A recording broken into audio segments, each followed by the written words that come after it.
Au cœur du Mexique s'étend Teotihuacan, une ville construite avec une telle précision que sa planification géométrique continue de susciter l'admiration. Les pyramides du Soleil et de la Lune, comme des gardiens du temps, se dressent sur fond de ciel bleu, atteignant respectivement 60 et 40 mètres de hauteur. Imaginez-vous marchant sur la route des morts, qui s'étend sur plus de 2 kilomètres. Vos pas résonnent comme un écho dans le silence, et le vent murmure des secrets anciens, se glissant entre les monuments majestueux. Chaque pierre semble vivante, comme si elle se souvenait de l'époque où la vie bouillonnait ici. La pyramide du Soleil n'est pas seulement un édifice, son socle occupe une surface comparable à celle de 25 terrains de football, et elle s'élève vers le ciel avec une telle puissance qu'elle semble vouloir toucher le Soleil. Mais qui a construit cette ville immense? La réponse à cette question n'existe pas, et de nombreux experts pensent qu'elle n'a pas été construite par les Aztèques, comme on le suppose souvent. Teotihuacan a été abandonné plusieurs siècles avant leur arrivée, et les raisons de son abandon restent un mystère. Savez-vous ce qu'est la route des morts? Ce n'est pas seulement une rue, c'est une artère de la ville, entourée de temples et de places où se déroulaient autrefois des rites religieux. Le bruit de vos pas sur la voie pavée semble être l'écho de voix oubliées, et la lumière qui joue sur les marches des pyramides donne l'impression que la ville respire. Le sentiment d'espace ici est envoûtant. Vous vous tenez parmi des bâtiments majestueux, et il semble que le temps s'est arrêté. Mais que s'est-il passé avec ses habitants? Comment ont-ils pu réaliser un projet de cette envergure? Les réponses à ces questions se cachent dans l'ombre des pyramides, et chaque découverte des archéologues nous remplit encore plus de mystères. Avez-vous déjà imaginé à quoi pouvait ressembler la vie dans cette ville extraordinaire, lorsque ces rues étaient pleines de gens? Les recherches montrent que la population pouvait atteindre plus de 200 000 personnes, ce qui en fait l'une des plus grandes villes de son époque. Mais ce n'est pas tout. Des découvertes récentes indiquent que des gens d'autres cultures pouvaient y vivre, ce qui en fait un centre multiculturel. Combien de mystères ce mystérieux ville cache-t-elle encore? La reine Néfertiti, l'une des figures les plus énigmatiques de l'Égypte ancienne, a disparu des chroniques historiques comme si elle s'était évaporée dans l'air. Sa beauté était si stupéfiante que les images d'elle fascinaient ses contemporains. Une statue avec une couronne distinctive et des traits de visage parfaits, complétés par des couleurs vives, continue de susciter l'admiration des chercheurs. Néfertiti n'était pas seulement l'épouse du pharaon Echnaton, mais aussi une participante active de sa révolution religieuse, lorsque l'adoration du dieu unique Aton remplaça le polythéisme. Comment une femme aussi influente a-t-elle pu disparaître de l'histoire? Après la 12e année de règne d'Echnaton, les mentions de Néfertiti disparaissent soudainement, ce qui a donné lieu à de nombreuses théories. Certains pensent qu'elle est morte d'une épidémie qui a frappé le pays. D'autres supposent qu'elle a été exilée, peut-être en raison de complots politiques. Mais il y a des versions encore plus captivantes. Certains chercheurs ont avancé l'hypothèse qu'elle aurait changé de nom et aurait continué à régner sous le nom de Smenkhara, en tant que co-régente ou même seule reine. Le mystère s'intensifie lorsque l'on parle de la recherche de sa tombe. Au XIXe siècle, des archéologues ont découvert une momie mystérieuse, connue sous le nom de Younger Lady. Elle a été trouvée dans une tombe où se trouvaient les momies d'autres membres de la famille royale. Mais son identité reste sujette à débat. Certains pensent que c'est peut-être Néfertiti, tandis que d'autres croient que c'est la momie de sa fille. Quelle que soit la vérité, le mystère de sa disparition continue de troubler les esprits des chercheurs et des amateurs d'histoire. Et voici la question qui nous laisse perplexes. Qu'est-il réellement arrivé à Néfertiti et où se trouve son dernier repos? À l'époque de Mérida, entourée de denses forêts tropicales, se cachent des secrets qui font perdre la tête aux historiens. Imaginez une architecture qui combine les éléments des styles maya et toltèque, créant un kaléidoscope unique de cultures et de traditions, comme un puzzle ancien encore incomplet. Des détails intrigants, tels que des murs élevés ornés de sculptures et de vastes places, indiquent que cette ville n'était pas seulement un lieu de résidence, mais un centre commercial et culturel majeur, reliant diverses civilisations. Les scientifiques supposent que Mérida pouvait être un nœud important où se croisaient les routes des marchands apportant des marchandises exotiques, du cacao aux textiles rares, ce qui est confirmé par les découvertes faites lors des fouilles. Dans l'un des temples, des artefacts ont été découverts, tels que de la céramique peinte dans un style caractéristique de la centrale du Mexique et des objets en or ornés, sans équivalent dans la culture locale. Ces découvertes remettent en question les idées selon lesquelles les anciens peuples étaient isolés les uns des autres. Mais ce n'est pas le plus impressionnant.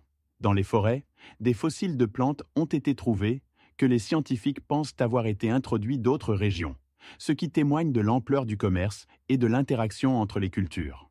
Les sons de la forêt tropicale, remplissant l'air, créent une atmosphère unique où chaque bruissement de feuilles semble raconter une histoire de rencontre entre différentes cultures.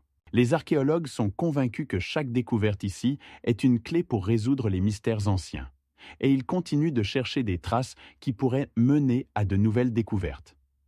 Et savez-vous ce qui est encore plus choquant? Près de là, des traces de pratiques rituelles anciennes ont été trouvées, indiquant l'influence d'autres cultures encore non identifiées. Imaginez une statue géante se dressant au-dessus du port, tel un gardien protégeant l'entrée du monde. Le colosse de Rhodes, haut de 33 mètres, était un véritable prodige, forgé en bronze et installé sur une base en pierre massive. Cette statue majestueuse représentait le dieu du soleil Hélios, et son éclat sous les rayons du soleil faisait s'arrêter les marins d'admiration à chaque approche du port. L'image du colosse était si imposante que son silhouette était visible à des kilomètres, et il ne servait probablement pas seulement de symbole de richesse et de puissance de Rhodes, mais aussi de quelque chose de plus grand. Peut-être jouait-il également le rôle d'un phare, guidant les navires dans la mer agitée. La construction de cette figure monumentale s'est achevée en 280 avant notre ère, et à cette époque, c'était l'un des plus grands édifices de son temps. Mais, aussi belle que cette statue ait été, son existence a été de courte durée. Seulement 56 ans plus tard, en raison d'un puissant séisme, le colosse s'est effondré, ne laissant derrière lui que des débris qui sont devenus objets d'admiration et d'étonnement pour les générations futures. Les marins approchant du port voyaient non seulement la figure majestueuse, mais entendaient aussi le bruit des vagues se brisant à la base du géant, créant une atmosphère de mystère et de grandeur. Il est intéressant de noter que certains historiens émettent des hypothèses selon lesquelles le colosse n'était pas seulement une statue, mais avait également une fonction pratique. Peut-être faisait-il partie d'un système de navigation aidant les marins à trouver leur chemin même dans les nuits les plus sombres. La surface en bronze, scintillant au soleil, était non seulement décorative, mais aussi fonctionnelle, et chaque détail, du casque aux sandales, était si soigneusement exécuté qu'il créait l'illusion d'un être vivant, prêt à l'action. Imaginez maintenant ce que cela pouvait être pour un homme, apercevant ce colosse pour la première fois, et réalisant qu'il ne s'agissait pas seulement d'une statue, mais d'un symbole d'une époque entière, qui, selon les recherches, aurait pu inspirer la création de nouveaux chefs-d'œuvre architecturaux. Imaginez les anciens maîtres de la taille de la pierre en Égypte ancienne, créant des chefs-d'œuvre qui continuent de susciter l'admiration. Ces gens travaillaient avec du granit, qui a une dureté de 7 sur l'échelle de Mohs, et du diorite, capable de se vanter d'une dureté allant jusqu'à 8. Comment parvenaient-ils à une telle précision que leurs œuvres avaient des surfaces parfaitement lisses et des angles nets? La liste de ces blocs de pierre reste inchangée au fil des siècles, suscitant des questions sur les méthodes utilisées pour leur traitement. Il n'est pas surprenant que certains chercheurs supposent que des scies en cuivre et du sable abrasif aient été utilisés pour couper de tels matériaux, mais cela n'est que la pointe de l'iceberg. Savez-vous ce qui est encore plus choquant? Certaines théories suggèrent l'utilisation de technologies sonores qui, semble-t-il, auraient pu agir sur la structure de la pierre. Comment est-ce possible? Les maîtres utilisaient des forêts cylindriques avec un minimum de déviation pour créer des trous dont la précision défie l'imagination. Les sons produits par les blocs de pierre lorsqu'on les frappe créent une mélodie rappelant les échos d'une histoire ancienne. Et voici où commence vraiment le mystère. Le polymiroir du granit poli suscite une fascination, comme s'il avait été créé par des mains divines plutôt que humaines. Et ici surgit la question. Comment parvenait-il à une telle lisse que la surface de ces pierres se sente comme des matériaux modernes? Peut-être le secret réside-t-il dans la combinaison de diverses méthodes de traitement qui nous laissent avec encore plus de questions.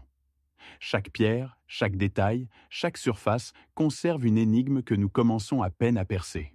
Par exemple, la hauteur de la pyramide de Khéops est de 146 mètres. Et pour sa construction, il fallut plus de 2 millions de blocs, chacun étant traité avec une telle précision qu'aucune fissure ne pouvait gâcher l'ensemble. Mais ce n'est pas tout. Imaginez que certains de ces blocs pesait jusqu'à 12 tonnes. Comment parvenait-il à déplacer de tels blocs massifs? Quel outil utilisait-il pour atteindre une telle précision dans le traitement? Et savez-vous ce qui est le plus fou? Les pierres se taisent, mais leur histoire continue de nous parler, nous laissant de nombreuses énigmes à résoudre. Tout d'abord, saviez-vous qu'il existe ce qu'on appelle le malédiction des pharaons? Elle est devenue une véritable légende urbaine, transformée en mythe qui effraie et fascine des millions de personnes. L'un des cas les plus célèbres s'est produit en 1922, lorsque Lord Carnarvon, qui finançait les fouilles de la tombe de Toutankhamon, est décédé quelques mois seulement après son ouverture. Sa mort était, selon une des versions, causée par une piqûre de moustique qui a entraîné une infection. Cependant, les rumeurs sur la malédiction ont rapidement pris de l'ampleur. Le soir même de sa mort, la lumière s'est éteinte dans sa maison à Londres, ce que beaucoup ont interprété comme un mauvais présage. Imaginez maintenant. Dans l'air des chambres funéraires anciennes flotte une odeur de moisi, et la lumière vacillante des torches à peine perce la pénombre, éclairant les avertissements hiéroglyphiques sur les murs, comme s'ils murmuraient des choses mauvaises. Il existe de nombreux autres cas où des archéologues et des chercheurs, travaillant sur des tombes, ont rencontré des morts mystérieuses. Un de ces cas est lié à un archéologue américain qui, rentré chez lui après des fouilles, est soudainement tombé malade et est décédé. Savez-vous ce qui est encore plus choquant? Les recherches scientifiques offrent des explications alternatives. Par exemple, dans les tombes, on trouve souvent des champignons toxiques qui peuvent provoquer des maladies graves. Ils libèrent des toxines qui peuvent provoquer des maux de tête, des nausées et même des conséquences plus graves. Mais ce n'est pas tout. Les effets psychosomatiques jouent également un rôle important. La pression constante et la peur de la malédiction peuvent amener quelqu'un à se sentir mal, même s'il est physiquement en parfaite santé. Ainsi, à chaque pas dans le corridor antique, on ressent une tension, car on ne sait pas ce qui peut se passer au prochain tournant. Et imaginez maintenant, vous entrez dans une tombe intacte depuis des milliers d'années, et autour de vous règne un silence seulement troublé par le froissement de vos pas et le craquement des torches. À ce moment, le sentiment d'inquiétude devient presque palpable. Et savez-vous ce qui est le plus intrigant? Il existe de nombreuses autres légendes et mythes liés aux tombes, qui attendent d'être découverts. Imaginez l'air brûlant du désert d'Atacama, où, sur une colline, se dresse majestueusement un immense dessin anthropomorphe, connu sous le nom de géant d'Atacama. Sa hauteur atteint 119 mètres, et il est si grand qu'il ne peut être aperçu que du ciel.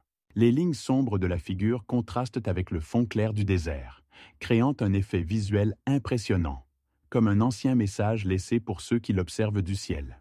Ce géoglyphe a été créé grâce à une technique simple mais efficace. Les anciens ont enlevé la couche supérieure de pierre, révélant une terre plus claire, ce qui a permis au dessin de se démarquer sur le paysage environnant. Les scientifiques estiment qu'il a plus de 2000 ans, ce qui le place au même niveau que d'autres célèbres géoglyphes de la région. Mais à quoi servait-il? Il existe plusieurs théories qui suscitent un grand intérêt. Peut-être servait-il de marqueur astronomique, indiquant des événements célestes importants, ou représentait-il une divinité liée à la fertilité, appelant à la pluie dans cette région aride? Certains chercheurs pensent que le géant d'Atacama pouvait indiquer les sources d'eau, essentielles pour les anciens habitants du désert. Prenez un instant pour réfléchir. Quelles étaient les pensées de ceux qui ont créé ce colossal dessin? Que voulaient-ils transmettre à leurs descendants? À chaque nouvelle découverte liée à ce géoglyphe, nous touchons au mystère qu'il cache, et chaque étape de son étude ouvre de nouveaux horizons pour comprendre la culture et la vision du monde des anciens peuples. Et savez-vous que ce n'est qu'un parmi de nombreux géoglyphes dispersés à travers le monde? Imaginez des crânes de cristal, taillés dans un seul bloc de quartz pur, comme s'ils avaient été trouvés dans les profondeurs de l'Amérique centrale. Selon les légendes, chaque crâne possède un poli parfait, permettant à la lumière de se réfracter de manière à créer un effet de jeu magique de lumière, reflétant et déformant l'espace environnant. Leur précision anatomique est impressionnante. Dents, sutures crâniennes et même la texture de la surface semblent si réalistes qu'on croirait qu'ils ont appartenu un jour à un être humain réel. Le froid du cristal se fait sentir au toucher, comme s'il conservait en lui tous les mystères de l'Antiquité. Et les orbites vides, dirigées vers l'observateur, vous font soudainement sentir que vous êtes sous le regard d'une entité surnaturelle. Mais la question la plus intrigante reste, d'où proviennent vraiment ces crânes? Certains chercheurs affirment qu'ils sont des artefacts anciens, dotés de propriétés mystiques, possiblement curatives ou même prophétiques. Ils font référence à des mythes selon lesquels ces crânes auraient été créés par des civilisations très avancées, dont les connaissances nous échappent encore. D'un autre côté, d'autres scientifiques soutiennent qu'ils ne sont que des imitations habiles du XIXe siècle, créées pour satisfaire l'intérêt croissant pour l'archéologie et l'occultisme. Mais ce n'est pas tout. Certains crânes, comme celui du British Museum, ont été étudiés avec des technologies modernes, et les résultats sont stupéfiants. Des traces de traitement ont été trouvées dans leur structure qui ne pourraient avoir été réalisées qu'avec des équipements de haute technologie. Comment est-ce possible? Savez-vous ce qui est encore plus choquant? Ces crânes ne sont pas seulement des œuvres d'art, mais de vraies énigmes, contenant des questions sur notre passé, sur la mesure à laquelle les civilisations anciennes ont progressé dans leurs connaissances et technologies. Savez-vous que les Aztèques ont développé un système de calendrier aussi complexe que leur culture? Leur calendrier rituel, appelé Tonalpohualli, se composait de 260 jours, ce qui donne 260 jours. Ce temps était rempli de rituels permettant aux Aztèques de synchroniser leur vie avec le cosmos, et chaque jour avait une signification particulière liée aux dieux et aux phénomènes naturels. Dans ce calendrier, chaque jour était gouverné par un signe et un numéro, ce qui le rendait extrêmement précis et permettait de prédire des événements astronomiques importants, comme les éclipses solaires. Mais ce n'est pas tout. Le calendrier solaire de Xiuhpohualli, composé de 365 jours, suivait strictement les saisons et les cycles agricoles. Comment pensez-vous que ces deux calendriers fonctionnaient ensemble? Ils se combinaient dans un cycle de 52 ans, et à la fin de ce cycle, une cérémonie de renouvellement du feu avait lieu, que les Aztèques percevaient comme une fin possible du monde. Imaginez-les se réunissant dans les temples, se préparant pour les sacrifices rituels, dans l'attente que le soleil se relève. Pendant ces cérémonies, le feu était rallumé, et les prêtres observèrent les étoiles, tentant de comprendre si leur monde continuerait. Quel était leur stress lorsqu'ils pensaient qu'ils pourraient rester dans une éternelle obscurité? Ces rituels ne marquaient pas seulement le temps. Ils étaient le symbole d'une profonde connexion des Aztèques avec le divin et la nature. Leur observation du ciel était si précise qu'elle leur permettait de prédire à l'avance quand viendrait la pluie ou quand commencerait une nouvelle saison. C'est incroyable, mais leur rythme du temps n'était pas seulement un outil d'organisation, mais aussi une partie de leur foi, déterminant chaque action de leur vie. En fin de compte, le calendrier est devenu non seulement un outil, mais un compas cosmique qui guidait les Aztèques à travers une vie pleine de merveilles et de peur. Et savez-vous ce qui est le plus choquant? Le système de calendrier des Aztèques reste encore aujourd'hui un mystère pour les scientifiques, qui continuent de découvrir de nouveaux aspects de leur incroyable interaction avec le monde qui les entoure. Imaginez que dans des temps préhistoriques, alors que la Terre n'était pas encore dotée des technologies modernes, les hommes pratiquaient des opérations qui auraient stupéfait même les chirurgiens d'aujourd'hui. La trepanation du crâne en est un exemple, où des outils rudimentaires, fabriqués en pierre ou en bronze, étaient utilisés pour percer des trous dans le crâne. Savez-vous que des archéologues ont découvert des crânes sur lesquels on voit des traces de cicatrisation? Cela prouve que de nombreux patients non seulement ont survécu à cette procédure, mais ont également pu revenir à une vie normale. À Pompéi, des instruments chirurgicaux ont été trouvés, permettant de réaliser des opérations avec une précision stupéfiante. Des scalpels, des pinces et même des forceps spéciaux. Et que dire des papyrus médicaux égyptiens qui décrivaient diverses méthodes de traitement? Ces anciens textes montrent que les Égyptiens utilisaient des plantes non seulement pour guérir, mais aussi pour l'anesthésie. L'odeur du myrte et du lotus, mélangée à la fumée des plantes brûlées, créait une atmosphère d'espoir pour les patients attendant leur tour sur la table d'opération. Les sons des outils rudimentaires raclant les os auraient pu effrayer, mais pour les médecins de l'époque, c'était une routine, et pour les patients, un espoir de vie. Les pratiques ayurvédiques en Inde, par exemple, incluaient des méthodes chirurgicales extraordinaires, où des maîtres véritables pouvaient extraire des calculs rénaux avec des outils qui semblent aujourd'hui être un véritable art. Dans ces systèmes médicaux anciens, les bases de nombreuses techniques chirurgicales modernes étaient posées. Et savez-vous ce qui est encore plus stupéfiant? Dans certains cas, lorsque l'opération se passait bien, les patients laissaient des témoignages de leurs sensations, partageant leur expérience, pleine de douleur, mais aussi d'espoir de guérison. Incroyable, mais certaines anciennes civilisations possédaient des connaissances astronomiques qui stupéfient encore les scientifiques d'aujourd'hui. Par exemple, les Mayas ont calculé la durée de l'année solaire avec une précision de 20 minutes, ce qui leur a permis de créer des calendriers reflétant fidèlement les cycles de la nature. Imaginez-les, observant le ciel nocturne parsemé d'étoiles brillantes, en notant les mouvements du Soleil et de la Lune, en créant des systèmes complexes de suivi du temps. Les Babyloniens, quant à eux, prédisaient les éclipses lunaires en se basant sur des observations millénaires des corps célestes, ce qui leur permettait de planifier les événements les plus importants de leur vie en tenant compte des phénomènes astronomiques. Mais ce n'est pas tout. Les constructeurs de Newgrange ont conçu un édifice qui n'était éclairé par le soleil que le jour du solstice d'hiver, créant un spectacle fascinant lorsque les rayons de lumière pénétraient dans le sanctuaire, comme illuminant les mystères anciens. Le mécanisme denticitaire, découvert sur un navire coulé, était un appareil complexe pour calculer les mouvements des corps célestes, dont la complexité n'avait pas d'équivalent jusqu'au Moyen Âge. Grâce à lui, les anciens savants pouvaient prédire les positions des planètes et des éclipses, et son précision était telle qu'elle continuait à émerveiller même des milliers d'années plus tard. Dans le silence des temples observatoires, où l'on traitait avec révérence les phénomènes célestes, les astronomes effectuaient des observations, cherchèrent des réponses aux questions sur leur place dans l'univers. Les calculs mathématiques complexes et les observations du ciel étoilé créaient une atmosphère pleine de mystères et de secrets, qui fascinent encore les chercheurs aujourd'hui. Ces connaissances, transmises de génération en génération, ont permis aux anciennes civilisations non seulement de survivre, mais aussi de prospérer, nous émerveillant par leurs réalisations. Et lorsqu'on regarde le ciel nocturne parsemé d'étoiles, on ne peut qu'imaginer quels autres secrets renferment encore ces anciennes traditions astronomiques. Avez-vous déjà réfléchi à la manière dont un seul bloc de pierre a pu transformer notre compréhension de l'histoire ancienne? La pierre de Rosette, découverte en 1799, est devenue une véritable sensation grâce à ses 3 textes identiques dans différentes langues: grec ancien, démotique et hiéroglyphique. Ce basalte noir, pesant presque 72 kg et mesurant environ 30 cm de haut, est devenu un lien entre 2 cultures séparées par des millénaires. La surface rugueuse du pierre contraste avec les lignes nettes des hiéroglyphes gravés dessus, comme si l'histoire elle-même cherchait un moyen de se raconter. Comment Jean-François Champollion a-t-il utilisé cet artefact pour percer le mystère de l'écriture égyptienne? Il a remarqué que le texte en grec ancien était une traduction du démotique et des hiéroglyphes, ce qui lui a ouvert les yeux sur la structure hiérarchique des signes.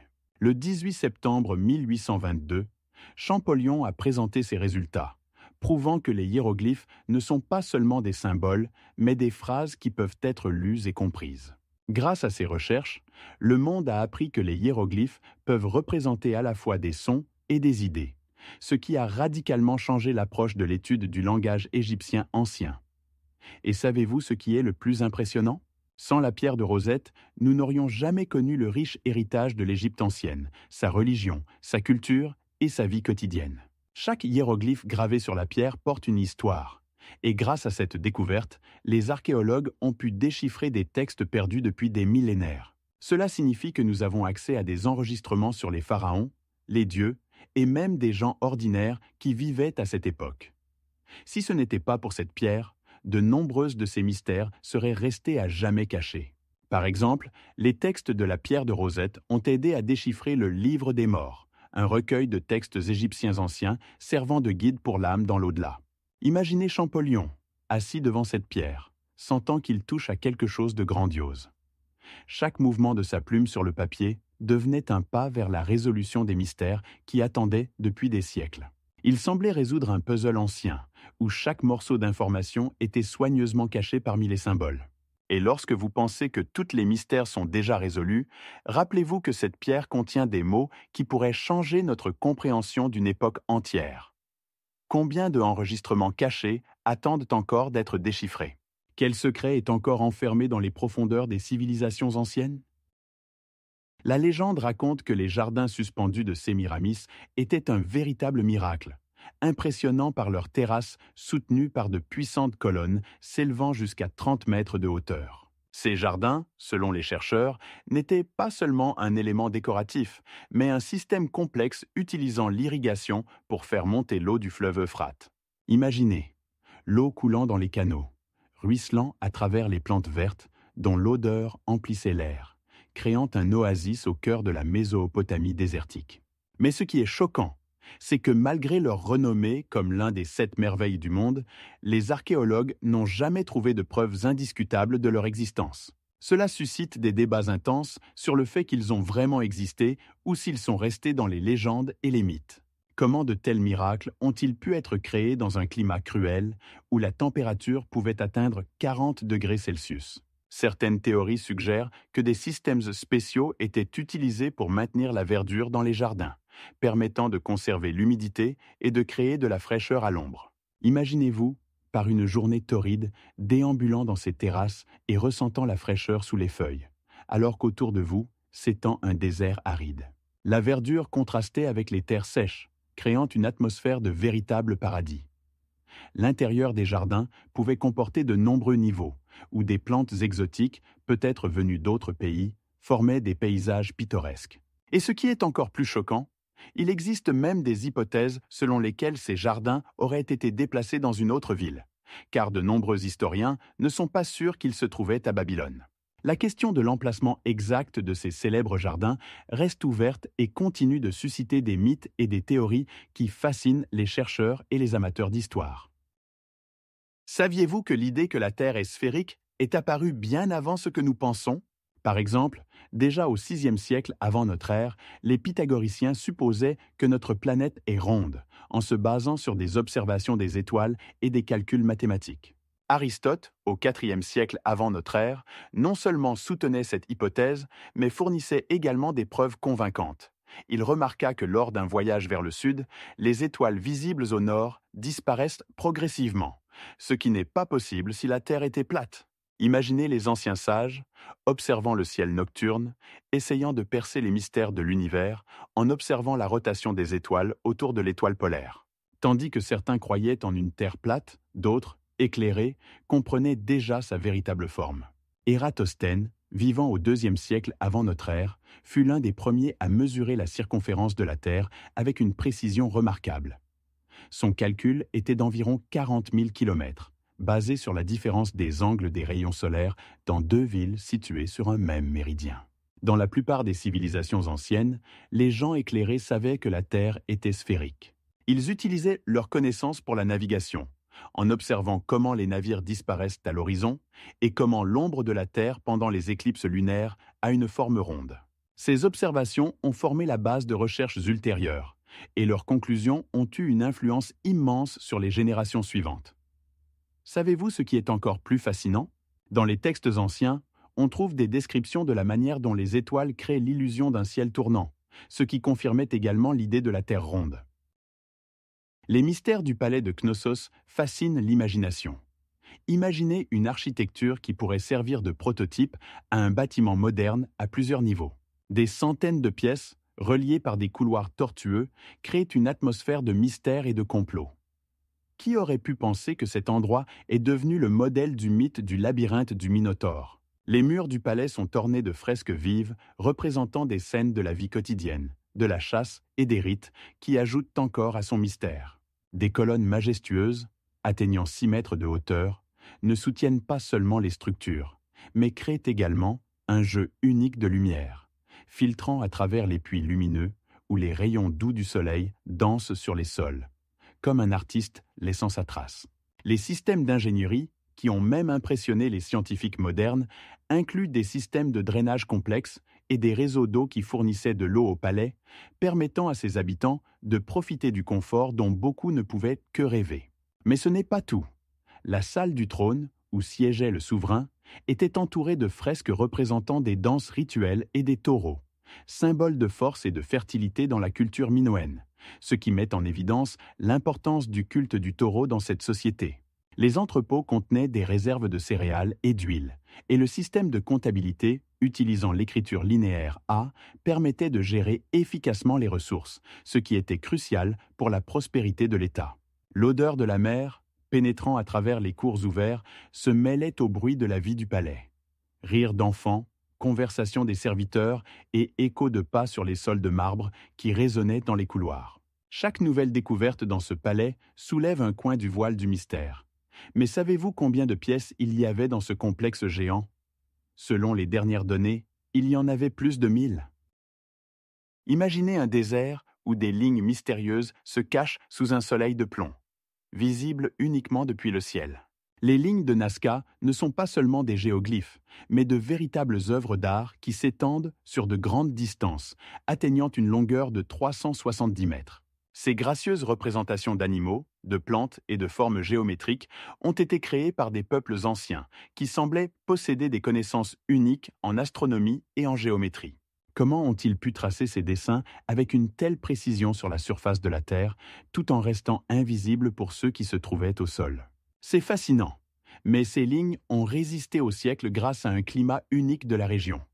Presque l'absence totale de pluie et des vents constants ont aidé à maintenir leur netteté. Mais quelle en est la finalité? Il existe de nombreuses théories. Certains chercheurs pensent que ces lignes pourraient avoir servi de calendrier, aidant les anciens habitants à suivre le temps et les changements de saison. D'autres croient qu'il s'agissait de cartes indiquant les sources d'eau dans ce paysage aride. Peut-être étaient-elles des chemins rituels menant à des lieux sacrés, ou même des messages adressés aux dieux, implorant des forces supérieures pour obtenir de la pluie ou une bonne récolte. Le murmure du sable sous les pieds, le contraste entre la chaleur du soleil et le frais de la nuit crée une atmosphère pleine de mystère et de mystère. Mais ce n'est pas tout.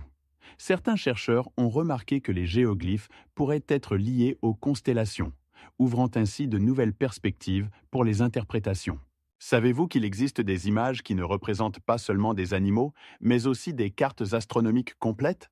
Ces lignes ne sont pas seulement une partie du paysage, mais la clé pour comprendre les civilisations anciennes qui nous ont laissé ces héritages. Saviez-vous que des archéologues ont découvert en Colombie de petits objets en or qui rappellent curieusement les avions modernes? Ces objets fascinants de la culture Quimbaya ont des ailes triangulaires et un stabilisateur vertical, et leur forme évoque le fuselage des appareils volants modernes. Lors de la création de modèles à grande échelle à partir de ces avions en or, les scientifiques ont découvert qu'ils étaient des objets aérodynamiquement stables, ce qui soulève de nombreuses questions sur la manière dont les civilisations anciennes pouvaient posséder de telles connaissances. Imaginez ces objets scintillants sous la lumière des lampes de musée, attirant l'attention par leur élégance et la finesse de leurs lignes qui témoignent d'un haut niveau de maîtrise bijoutière. Certains chercheurs suggèrent que ces figures pourraient être des preuves d'appareils volants anciens, tandis que d'autres les interprètent comme des représentations stylisées d'oiseaux ou d'insectes, ce qui renforce encore le mystère de leur fonction. Il est intéressant de noter que, malgré les technologies primitives utilisées pour leur fabrication, ces artefacts ont un aspect futuriste et posent des questions sur la manière dont les gens, il y a des milliers d'années, pouvaient imaginer de telles formes. Chaque détail de ces figurines en or, de la surface lisse au contour précis, crée une atmosphère de mystère et d'intrigue, nous incitant à nous demander ce qui se cache vraiment derrière elles. À mesure que les scientifiques continuent d'étudier ces artefacts, ils deviennent de plus en plus convaincus que les Quimbaya possédaient des connaissances approfondies sur les formes et le design, qui même aujourd'hui nous semblent incroyables. Et savez-vous ce qui est le plus choquant? Certaines de ces figurines ont une taille d'environ 6 cm, ce qui est encore plus impressionnant, compte tenu de la complexité de leur construction.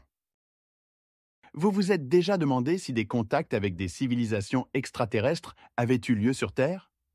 De nombreux dessins rupestres à travers le monde représentent des figures qui rappellent étrangement des astronautes, avec des casques et des combinaisons spatiales, comme s'ils se préparaient à un vol dans l'espace.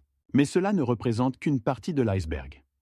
Les textes védiques décrivent les vimanas, des appareils volants capables de se déplacer à une vitesse incroyable, comme les avions modernes. Imaginez comment les anciens sages indiens percevaient ces technologies. Étaient-ce vraiment des dieux descendant du ciel?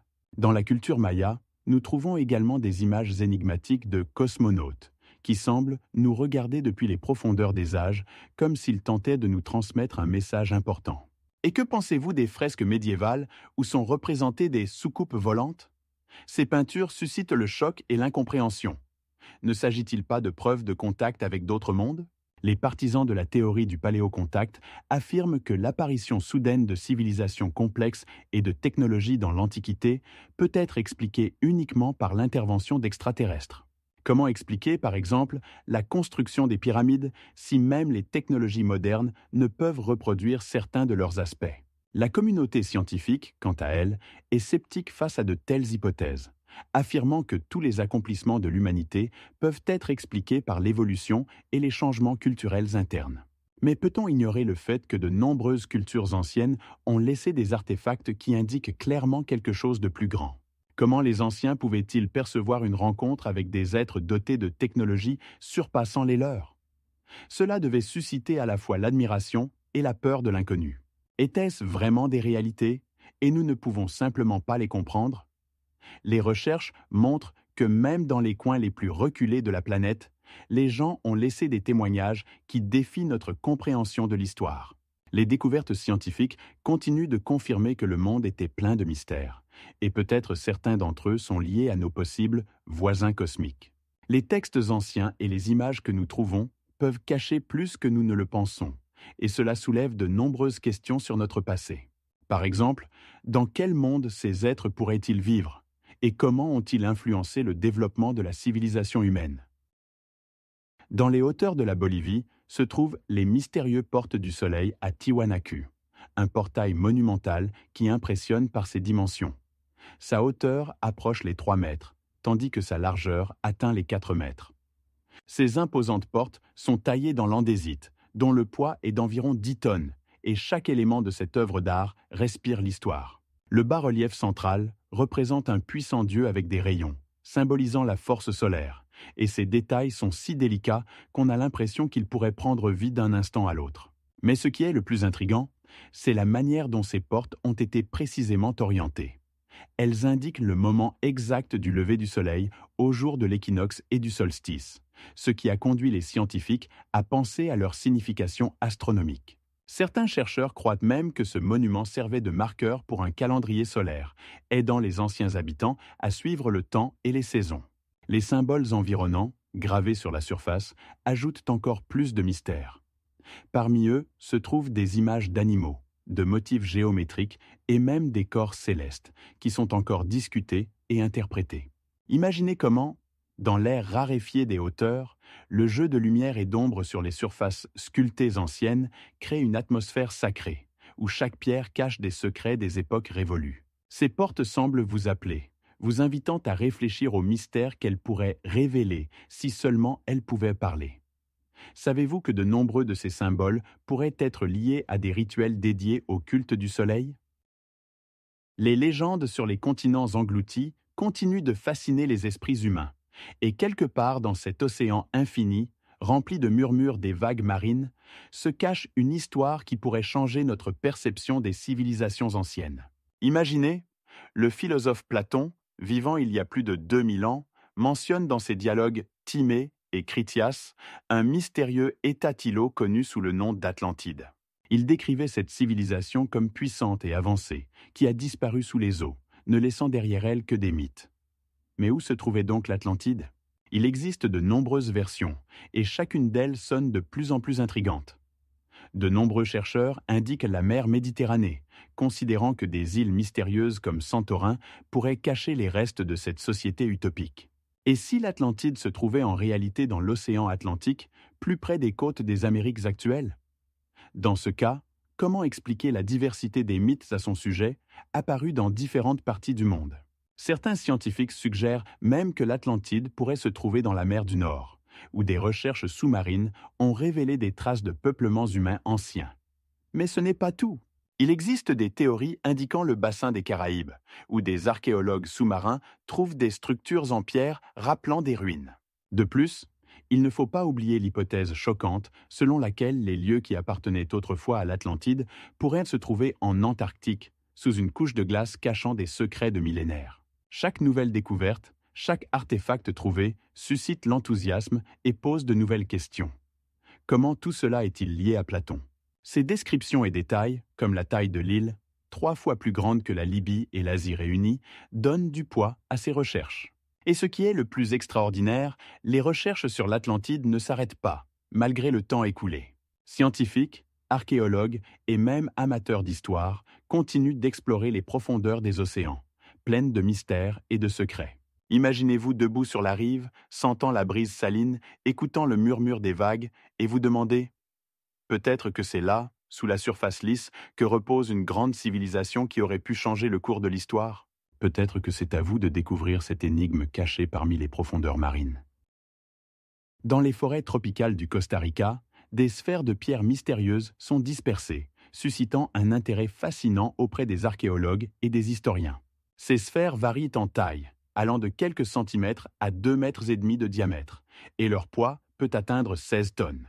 Elles sont principalement fabriquées en granodiorite, qui semble froid et dur au toucher, et leur forme presque parfaite boule les chercheurs les plus sceptiques. Comment ces géants de pierre ont-ils atterri ici et à quoi servaient-ils? De nombreuses théories existent.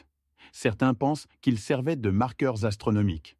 D'autres les considèrent comme des symboles de statut pour ceux qui les possédaient. Tandis que certains chercheurs suggèrent qu'ils étaient utilisés comme repères de navigation par les anciens peuples de cette région. La disposition de ces structures de pierre est tout aussi intrigante. Elles sont souvent disposées selon des motifs géométriques, créant l'impression que les anciens accordaient une grande importance à l'orientation et à la symétrie. Imaginez-vous marchant sur un sentier humide et tropical, l'air rempli de l'odeur de l'humidité et des feuilles, entouré de la végétation chaotique de la jungle, et soudain, votre regard se pose sur ces sphères parfaites, qui semblent venues d'un autre monde. Ce contraste entre les formes idéales créées par l'homme et la nature sauvage crée une atmosphère de magie et de mystère, comme si vous aviez touché à un secret ancien que cette terre cache. Mais ce qui est vraiment choquant, c'est que, malgré leur nombre, seule une petite partie de ces sphères a été étudiée, et de nombreuses d'entre elles restent encore inexplorées dans les épaisses broussailles, attendant leurs chercheurs. Quels autres mystères pourraient se cacher parmi ces géants de pierre ?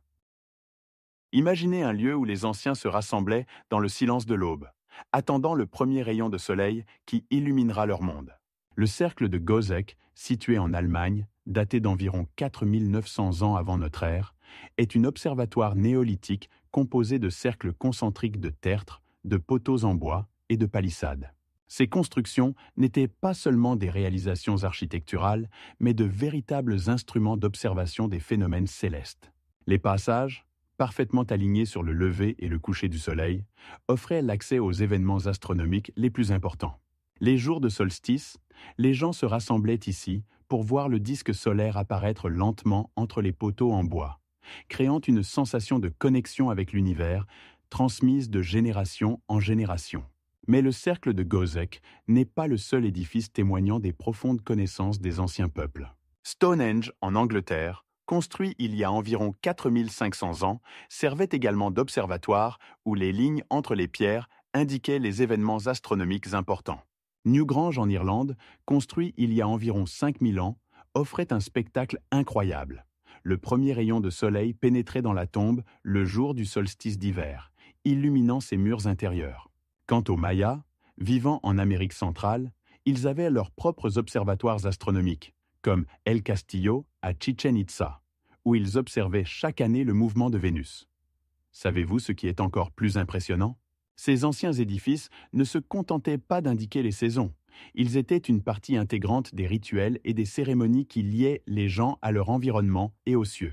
Chaque moment solaire cyclique était marqué, et les anciens observateurs se sentaient partie d'un tout plus grand que leur vie quotidienne. Imaginez-les, debout en attente, ressentant le lever du soleil au-dessus de l'horizon, et comment cela pouvait influencer leurs croyances et leur esprit. Ces observatoires ne sont pas seulement des pierres et de la terre. Ils renferment des secrets et des connaissances que nous commençons seulement à comprendre. Par exemple, des fragments de céramique ont été trouvés à Gözek, indiquant que des rituels y étaient pratiqués. Savez-vous ce qui est arrivé à l'une des civilisations les plus florissantes de l'Antiquité? La civilisation minoenne, célèbre pour ses somptueux complexes palatiaux, était un véritable miracle de son temps. Des aqueducs et des systèmes d'égouts qui émerveillaient les voyageurs.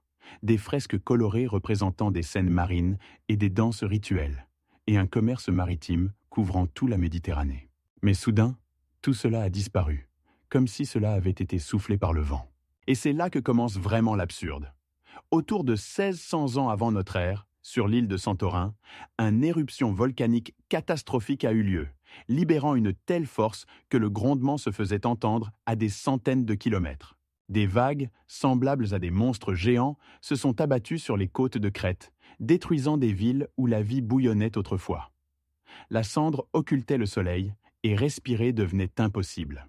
Les systèmes d'irrigation complexes et l'infrastructure bien pensée, qui assurèrent la prospérité, sont devenus inutiles. Comment de tels édifices prestigieux, comme le palais de Knossos, ont-ils pu se transformer en ruines en un instant? Mais ce n'est pas la seule théorie sur la chute des Minoens. Certains chercheurs indiquent une possible invasion des Mycéniens, qui auraient pu profiter de la faiblesse des défenses et des conflits internes. Imaginez, des villes autrefois paisibles, où les habitants jouissaient des fruits de leur travail, sont maintenant en proie à la panique et à la peur. Les inscriptions anciennes des Minoans décrivent un état proche du chaos. Et savez-vous ce qui est encore plus choquant? Ces conflits sociaux internes pourraient avoir été causés non seulement par des menaces extérieures, mais aussi par des changements climatiques. Les recherches montrent qu'à cette époque, un refroidissement significatif a eu lieu, ce qui a pu entraîner des récoltes insuffisantes et la famine. Les Minoans, dotés de technologies très avancées, ne pouvaient imaginer que leur grandeur puisse s'effondrer si rapidement. Les navires qui sillonnaient les eaux de la mer Égée sont maintenant échoués, ainsi que les espoirs de prospérité. Les objets conservés, tels que la céramique et les bijoux, racontent la richesse de la culture, mais leur ancienne gloire n'est plus qu'un souvenir. Comment de tels accomplissements ont-ils pu être effacés de la surface de la Terre? Il semble que la réponse à cette question soit cachée dans la nature elle-même, prête à se venger de l'orgueil humain à tout moment. Les signes avant-coureurs de l'éruption ont pu être ignorés, mais la patience de la nature a été dépassée. Et bien sûr, qui sait, peut-être que la force mystérieuse de la nature a vraiment décidé de punir ceux qui ont trop élevé la tête? À chaque nouvelle découverte archéologique, les chercheurs s'enfoncent davantage dans cette histoire énigmatique, tentant de comprendre ce qui est vraiment arrivé aux Minoens. Et voici le dernier détail.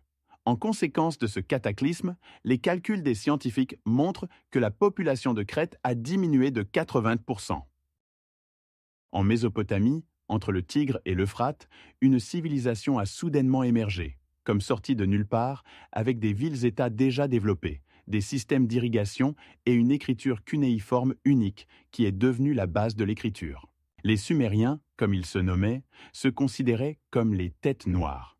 Et dans leur mythologie, il existait des êtres nommés Anunnaki, qu'ils croyaient avoir apporté les connaissances et la culture.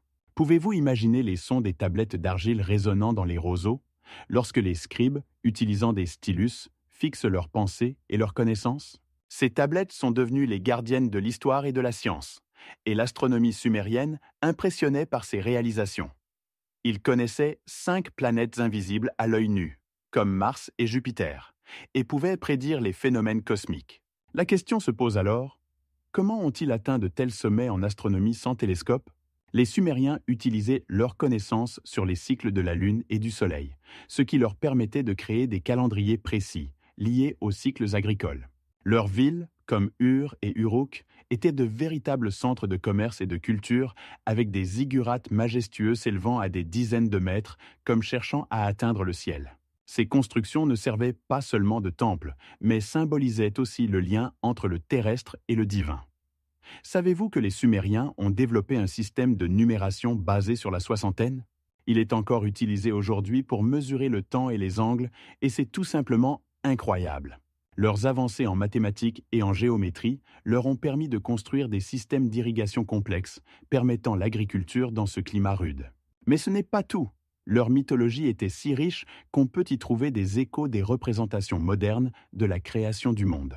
Chaque mythe, chaque légende servait non seulement à divertir, mais aussi à expliquer le monde qui les entourait. Par exemple, les Sumériens décrivaient comment les dieux ont créé l'homme à partir d'argile. C'est comme une anticipation des représentations modernes de la biologie et de la génétique. Comment ont-ils pu graver de telles connaissances sur des tablettes d'argile, qui continue de fasciner les archéologues et les historiens des milliers d'années plus tard. Soudain, dans les annales archéologiques, apparaît un mystère. Les Cro-Magnons, des êtres de type moderne, ont commencé à créer de l'art qui impressionne même les artistes les plus avertis d'aujourd'hui. Ces artistes nous ont laissé des peintures rupestres qui ne se contentent pas de représenter des animaux. Elles transmettent des émotions, des mouvements, des histoires entières, gravées sur les murs humides des grottes. Imaginez la lumière vacillante des lampes primitives se reflétant sur la peinture rouge et noire, créant une atmosphère pleine de vie et d'inspiration. Ces chefs-d'œuvre ne sont pas seulement des images, ce sont des fenêtres sur le monde de leurs pensées et de leurs sensations. Mais d'où ces compétences chez les Cro-Magnons? Leurs prédécesseurs, les Néandertaliens, ne nous ont rien laissé de tel. Les Cro-Magnons utilisaient des aiguilles à tête, permettant de fabriquer des vêtements, ce qui était crucial pour survivre dans des conditions rigoureuses.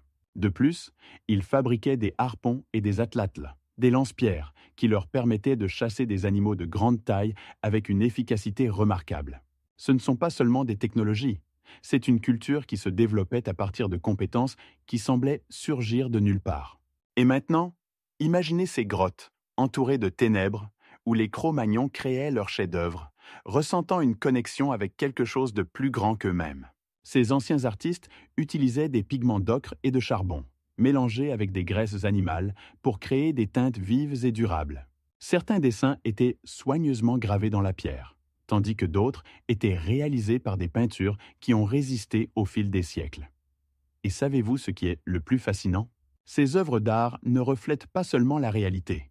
Elles nous permettent de regarder dans l'âme de ceux qui vivaient alors, et peut-être de nous poser la question: comment ces compétences ont-elles pu apparaître sans prédécesseurs visibles? En Amérique centrale, dans les forêts tropicales, se cachent des mystères qui continuent de fasciner les historiens. La civilisation maya, jadis florissante et puissante, a soudainement abandonné ses magnifiques villes. Imaginez le bruissement des feuilles enveloppant les temples abandonnés, et les sons des animaux sauvages remplissant le vide des rues autrefois animées. Au 8e et 9e siècle de notre ère, lorsque les Mayas atteignaient leur apogée, leurs villes comme Tikal et Palenque ont commencé à se dépeupler.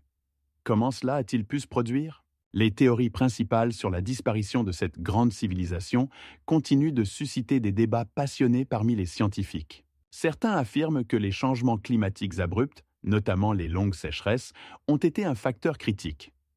Imaginez le soleil brûlant la terre, faisant sécher les rivières et transformant les champs en vastes étendues de poussière. Alors que les Mayas dépendaient de l'agriculture, le manque d'eau aurait pu devenir une catastrophe.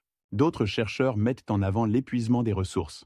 La déforestation pour la construction et l'agriculture a détruit les écosystèmes, rendant impossible la survie des villes. Et voici ce qui devient vraiment fou. Certaines théories lient la disparition à des épidémies qui auraient pu toucher la population, affaiblissant la société et semant le chaos. Saviez-vous que ce qui est encore plus choquant? Ces palais, autrefois pleins de vie, sont devenus le refuge de la nature sauvage. Les cris des singes et des oiseaux remplissent l'espace où résonnaient autrefois les voix humaines. Mais ce n'est pas tout.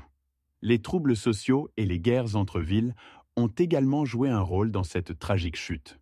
Les conflits pour les ressources et les territoires pourraient avoir entraîné la dislocation des structures sociales.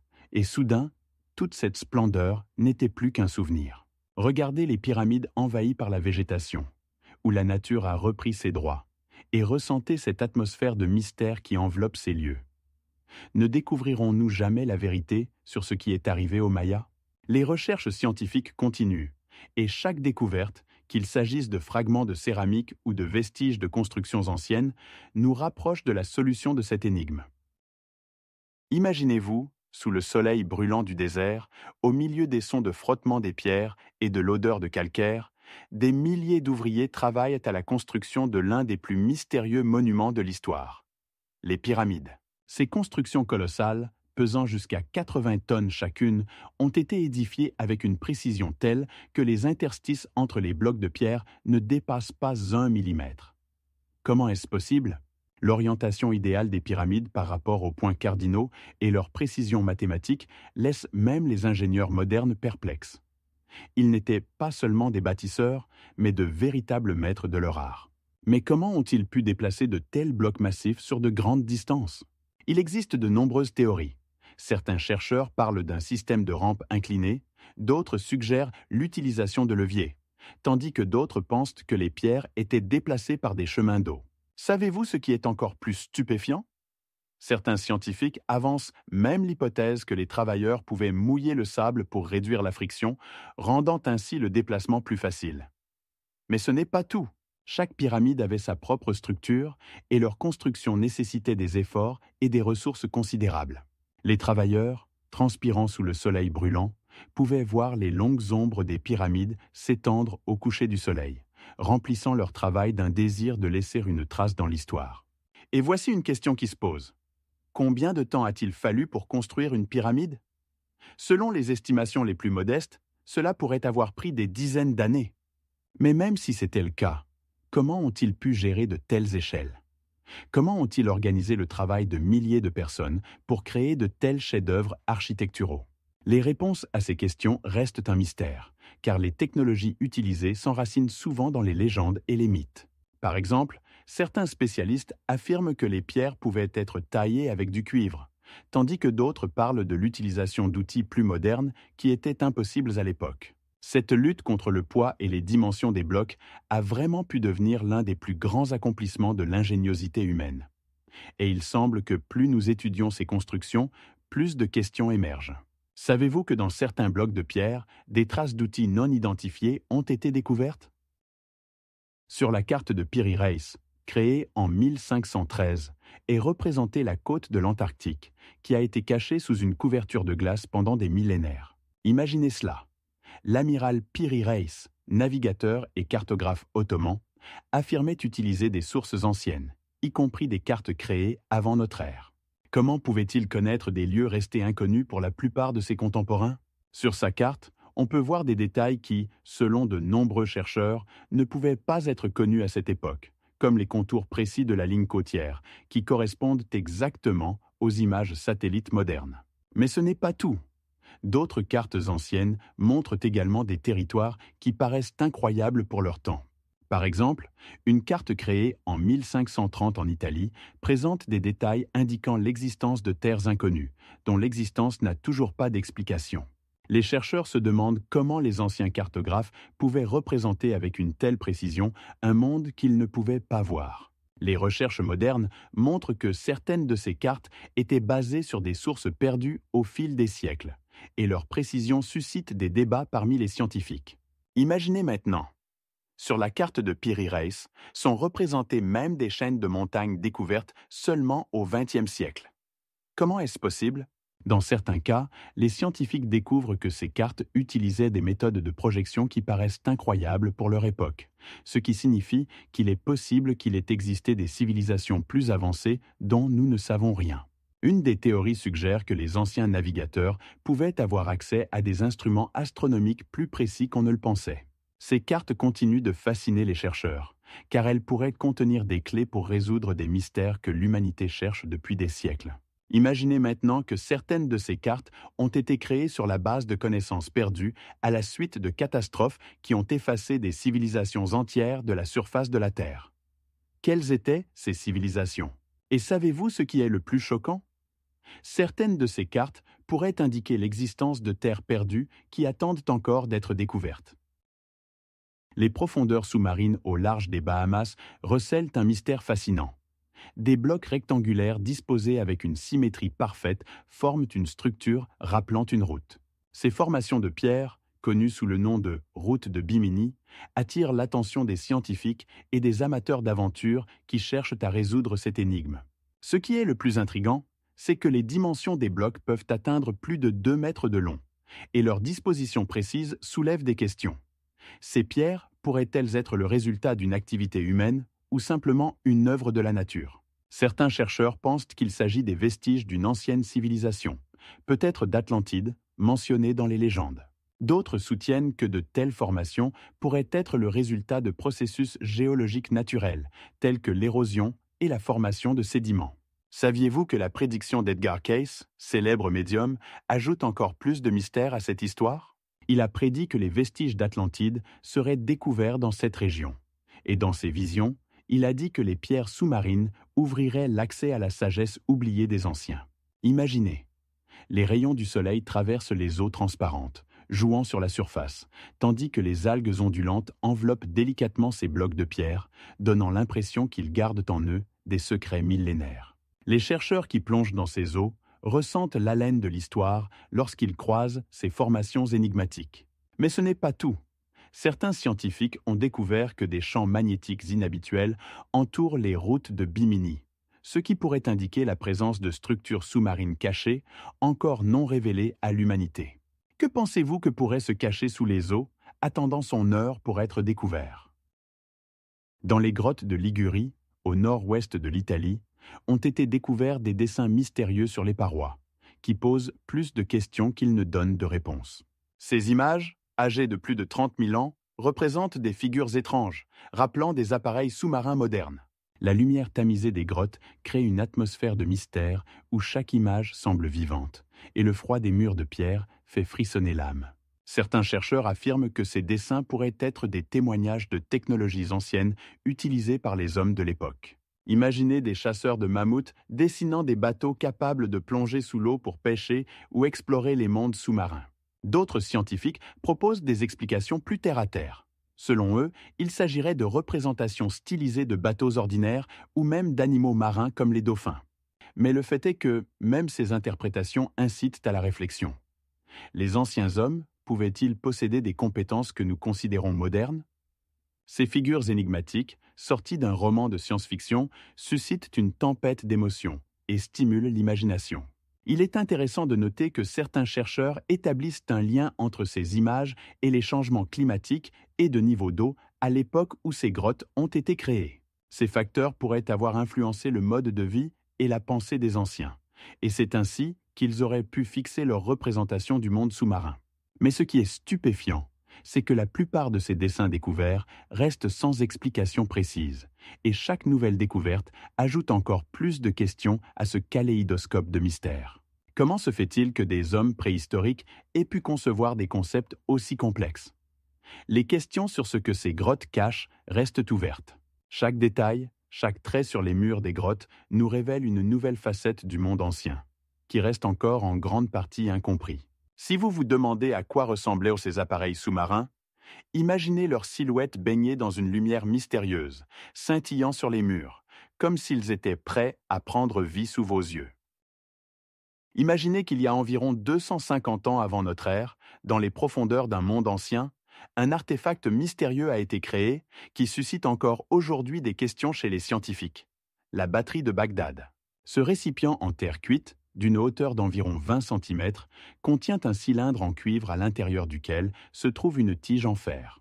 Le poids de cet artefact dans les mains semble vous transporter dans un lointain passé, où il pouvait être utilisé pour des objectifs tout à fait inattendus. Lorsque ce dispositif est rempli d'un électrolyte, par exemple de vinaigre ou de jus de citron, il peut générer une tension comprise entre 1 et 2 volts. Les anciens pouvaient-ils vraiment connaître l'électricité? Les expériences montrent que, correctement réglée, la batterie de Bagdad pouvait provoquer une légère sensation de picotement lorsqu'on la touchait. Cela pouvait être perçu comme un miracle ou un don des dieux. Mais à quoi servait réellement cette batterie? Il existe des théories selon lesquelles elle pouvait être utilisée pour la galvanisation des métaux, permettant ainsi aux anciens de créer des décorations élégantes sur leurs objets. Ou peut-être pour des raisons médicales, comme le traitement des maladies, lorsque le courant électrique pouvait aider à soulager la douleur. Et n'oublions pas l'aspect religieux. Imaginez comment un tel artefact pouvait faire partie d'un rituel, où la légère sensation de picotement dans les mains était perçue comme un signe d'intervention divine. La surface lisse du cylindre en cuivre a perdu de son éclat avec le temps, laissant des traces d'histoire qui, peut-être, ne seront jamais élucidées. Mais ce n'est pas tout. Le mystère de la batterie de Bagdad s'enrichit de nouvelles théories, et chaque découverte ajoute encore plus de questions sur son véritable usage. Imaginez-vous debout au milieu de blocs de pierre géants, dont le poids atteint 50 tonnes, et ressentez comment le vent siffle entre eux, créant des sons envoûtants. Ces massifs blocs, chacun semblant garder en lui les secrets de millénaires, forment un cercle mystérieux, qui, selon les hypothèses, aurait pu servir non seulement de centre rituel, mais aussi d'observatoire ancien. Mais comment ont-ils été construits? Il existe de nombreuses théories, mais l'une des plus populaires affirme que les pierres ont été extraites à une distance de 240 km de leur emplacement. Comment les ont-ils transportées? Peut-être avec des traîneaux en bois graissé ou en utilisant des systèmes à rouleaux. Et maintenant, imaginez comment la lumière du soleil pénètre entre ces énormes pierres à certains jours de l'année, créant des effets visuels incroyables qui pouvaient avoir une signification symbolique profonde pour les anciens. Certains scientifiques pensent que Stonehenge pouvait être un lieu de guérison, où les gens se rassemblaient pour recevoir de l'aide des guérisseurs, tandis que d'autres croient qu'il s'agissait d'un sanctuaire dédié aux dieux. L'alignement astronomique des pierres est tel qu'elles s'intègrent parfaitement dans les cycles solaires et lunaires, ce qui indique une connaissance approfondie des phénomènes célestes chez les anciens. À l'intérieur de ce cercle règne une atmosphère particulière. La fraîcheur des pierres, leur texture rugueuse et leur taille créent un sentiment d'étonnement et de révérence. Chaque pierre, comme gardienne des secrets anciens, se tient à sa place, attendant qu'on découvre ses mystères. Avez-vous déjà songé que même le son que vous entendez en passant pourrait faire partie d'un rituel? C'est un lieu où la nature et la création humaine se rencontrent, laissant derrière elles un sillage de questions. Chaque pierre veille sur des mystères qui, peut-être, ne seront jamais révélés. Mais une chose est certaine, Stonehenge continue d'attirer des chercheurs et des aventuriers du monde entier, avides de comprendre sa véritable fonction et sa signification. Au fil des siècles, à l'ombre des grandes civilisations, des sociétés secrètes existaient, conservant des connaissances inaccessibles au grand public, et leurs rituels semblaient parfois de véritables mystères. Par exemple, les mystères d'Éleusis, célébrés dans l'ancienne Grèce, étaient dédiés à Déméter et sa fille Perséphone. Ces rituels comprenaient des initiations complexes où les participants passaient par des tunnels sombres, symbolisant un voyage dans le monde souterrain, avant d'accéder à des connaissances sacrées sur la vie et la mort. Leurs serments de silence étaient si stricts que ceux qui osaient les violer risquaient de subir un sort. Dans ces assemblées mystérieuses, sous la lumière des torches, les fidèles échangeaient des gestes symboliques et des mots de passe, transmettant des vérités ancestrales de génération en génération. Certains membres de la société s'immergeaient dans l'étude de l'astronomie et des mathématiques, tandis que d'autres cherchèrent des réponses philosophiques aux questions sur le sens de la vie et la nature divine. Mais les mystères d'Éleusis ne sont qu'un sommet de l'iceberg. La société pythagoricienne, fondée par le grand mathématicien Pythagore, cachait également ses secrets derrière un voile d'initiation. Les membres de cette société croyaient en la métempsychose et conservaient des connaissances sur les nombres, la géométrie et l'harmonie, considérées comme la clé de la compréhension de l'univers. Les pythagoriciens se réunissaient dans des lieux isolés, où ils discutaient de leurs enseignements en utilisant des règles strictes et des rituels pour les protéger des profanes. Leur système d'initiation était à plusieurs niveaux. De l'apprenti simple au maître, chaque étape impliquait une transformation profonde. Et maintenant, imaginez-vous faire partie de ces mystères. Vous êtes entouré de murmures des maîtres. Vous voyez des gestes symboliques et entendez des mots de passe qui protègent des connaissances capables de changer la perception du monde. Ces anciennes traditions continuent de vivre dans notre conscience, nous liant à des pratiques qui étaient pertinentes il y a des milliers d'années. Saviez-vous que même aujourd'hui, il existe de nombreuses organisations qui continuent de pratiquer ces anciens rituels et de transmettre des connaissances comme le faisaient leurs prédécesseurs? Par exemple, dans certaines loges maçonniques, on peut trouver des éléments de ces traditions, ce qui montre comment des idées puissantes et des rituels peuvent traverser les siècles et devenir la base de nouvelles doctrines. Les anciens Égyptiens ont créé un ensemble de textes connus sous le nom de Livre des morts, qui servait de guide unique pour les âmes se rendant dans le monde des morts. Ce n'est pas seulement un livre, mais une véritable trésorerie de sortilèges et d'instructions qui aidaient les défunts à surmonter les dangers du Duat, un monde sombre et complexe, plein de pièges et d'épreuves. Au moment où l'âme quitte le corps, elle est pesée par Osiris, le dieu de la vie après la mort, qui détermine si elle mérite une vie éternelle. Le cœur est placé sur des balances, où d'un côté se trouve la plume de Maat, symbole de vérité et de justice. Si le cœur est plus lourd que la plume, l'âme attend un sort terrible. Mais si le cœur est plus léger, l'âme est dirigée vers les champs d'Aaru, un lieu de béatitude où les défunts peuvent jouir d'une vie éternelle dans un monde d'abondance. Dans ce paradis, Les âmes trouvent tout ce dont elles ont besoin pour vivre, y compris la nourriture et l'eau que l'on apportait autrefois sur Terre. L'embaumement jouait un rôle crucial dans la préparation au voyage dans l'au-delà. Les corps étaient soigneusement traités pour les conserver le plus longtemps possible. Ce processus était laborieux et durait jusqu'à 70 jours, chaque étape incluant des rituels sacrés et des prières.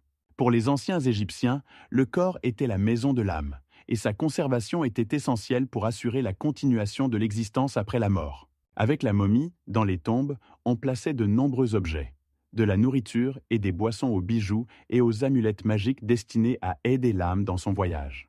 Sur les murs des chambres funéraires, on dessinait des scènes de la vie pour que le défunt puisse revivre des moments heureux. Et la lueur des torches créait une atmosphère de solitude sacrée où régnait la foi en la continuation de la vie. Mais ce n'est pas tout ce qui est le plus étrange. Dans le Duat, les défunts étaient confrontés à des dangers, comme le serpent démon qui tentait de les avaler. Dans le livre des morts, il y avait des sortilèges spéciaux pour protéger l'âme de ces menaces.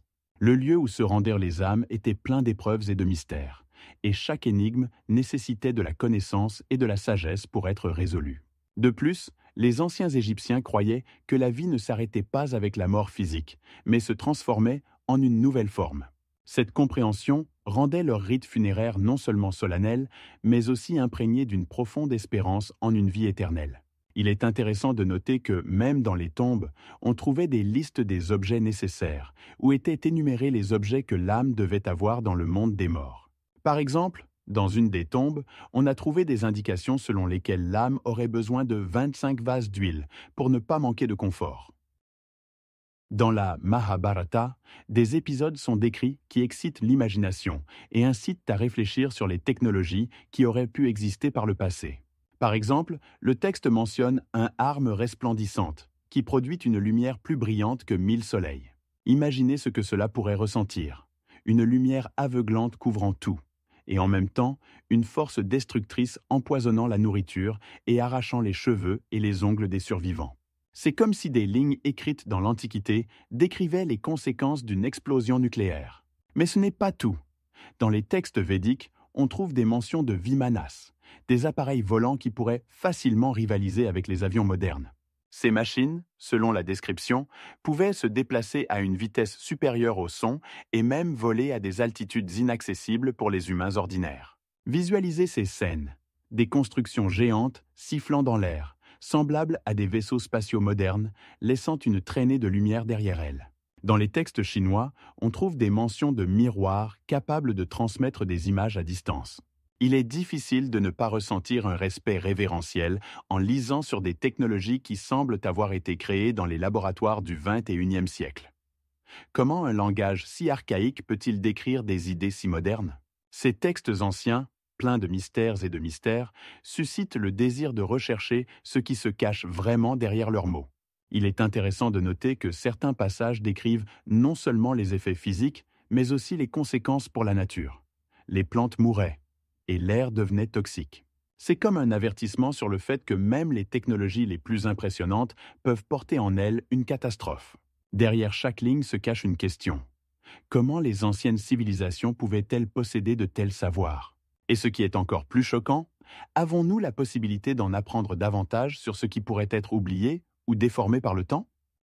Le sphinx, dont le visage majestueux, tourné vers les sables infinis, cache de nombreux mystères, soulève des questions sur son âge véritable, et certains chercheurs pensent qu'il pourrait être beaucoup plus ancien qu'on ne le croit généralement. Sur son corps, on peut observer des traces d'érosion qui, selon certains géologues, ne pourraient avoir été causées que par de longues périodes de pluie, caractéristique de la région il y a plus de 10 000 ans, remettant ainsi en question la date officielle de sa construction. Ces traces, figées dans la pierre comme des gouttes de pluie, évoquent une antique grandeur, comme si la nature elle-même avait laissé sa marque sur ce monument. Mais ce n'est pas tout. L'orientation astronomique du Sphinx vers la constellation du Lion, à une époque où le calendrier remontait à environ 10 000 ans avant notre ère, ajoute une couche supplémentaire de mystère à son origine. Imaginez les rayons du soleil, levant illuminant son visage, créant une jeu unique d'ombre et de lumière qui met en valeur son silence majestueux, intemporel. À ces époques anciennes, où le ciel était parsemé d'étoiles, le Sphinx pouvait ne pas être seulement un gardien, mais aussi un marqueur astronomique indiquant les changements de saison, ce qui pouvait avoir une signification particulière pour les anciens Égyptiens. Les technologies complexes utilisées pour sa création nécessitaient non seulement les compétences des tailleurs de pierre, mais aussi des connaissances approfondies en astronomie, ce qui pourrait indiquer un haut niveau de développement de la société de l'époque. Et voici, au milieu de ce paysage désertique, ce géant de pierre, taillé dans une dure pierre calcaire, continue de susciter admiration et frayeur, incitant à se demander ce qui pourrait encore se cacher derrière son sourire énigmatique. Enfermé dans l'ombre éternelle de sa tête majestueuse, le Sphinx conserve des connaissances qui pourraient peut-être nous échapper à jamais, tant que nous continuons à explorer son histoire. Il est intéressant de noter que d'autres archéologues affirment qu'en dessous de l'endroit où se trouve le Sphinx, il pourrait y avoir des chambres et des tunnels cachés remplis d'artefacts qui pourraient révéler encore plus de mystères sur la vie et la culture de ceux qui l'ont construit. Savez-vous que les ingénieurs anciens ont créé des systèmes d'approvisionnement en eau qui impressionneraient même les spécialistes modernes? Les aqueducs romains, ces longues constructions s'étendant sur des dizaines de kilomètres, apportèrent de l'eau pure dans les villes avec une précision telle que les habitants pouvaient jouir du confort dont nous ne pouvons même pas rêver. Imaginez l'eau qui coule bruyamment à travers les canaux en pierre, rafraîchissant l'air en été. À Mohenjo-Daro, l'une des plus anciennes villes de la civilisation, existait un système de canalisation complexe, vieux de plus de 4000 ans. L'eau était évacuée par des canaux droits en briques cuites, et les toilettes, situées dans chaque maison, avaient des flux d'eau pour le rinçage. C'était une véritable révolution pour son époque. Et si vous pensiez que c'était tout, imaginez les aqueducs minoens à Crète, où les tuyaux en terre cuite, enterrés sous terre, assuraient un approvisionnement en eau constant, même dans les coins les plus reculés des villages. Chaque aqueduc était soigneusement conçu pour maximiser l'inclinaison naturelle du terrain. Avez-vous déjà imaginé à quoi ressemblaient les bains publics à Rome antique? Des thermes majestueux, avec des voûtes élevées, où l'écho des pas et des conversations se mélangeait au bruit de l'eau remplissant de grands bassins. Là, les Romains pouvaient non seulement se laver, mais aussi passer du temps en compagnie, discuter de leurs affaires ou simplement se détendre. C'était un lieu de vie sociale, où la propreté de l'eau en mouvement contrastait avec les rues poussiéreuses pleines d'agitation.